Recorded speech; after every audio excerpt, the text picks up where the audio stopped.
Las mujeres trans en la Ciudad de México se están abriendo paso en el ámbito laboral, y como muestra de ello, la Alcaldía Azcapotzalco y la Secretaría del Trabajo y Fomento al Empleo de la ciudad organizaron una feria del empleo temática dirigida a este sector de la sociedad, que siempre fue discriminada y relegada a ciertos nichos de trabajo, como nos comparte Cassandra.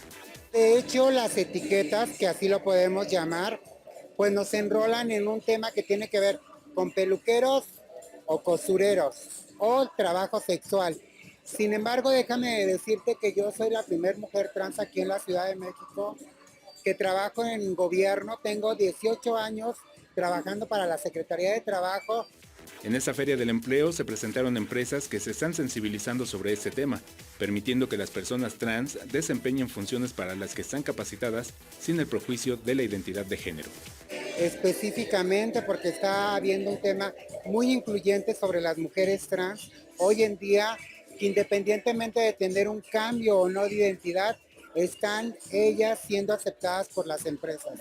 Desde la Secretaría del Trabajo local se ha hecho evidente este tipo de apertura y cada vez más empresas participan en esta feria y ofertan puestos variados.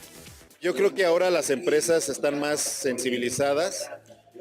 Tenemos diferentes empresas, hicimos la convocatoria por 20 empresas, pero a final de cuentas se presentaron 42 empresas que son 100% incluyentes. Tenemos puestos operativos, tenemos puestos administrativos e incluso puestos gerenciales. Con este tipo de eventos se conmemora el mes del orgullo LGBTTI en la Ciudad de México, declarado en el Congreso Capitalino. Con imágenes de Javier Martínez, Alberto Álvarez Santana, 21 Noticias.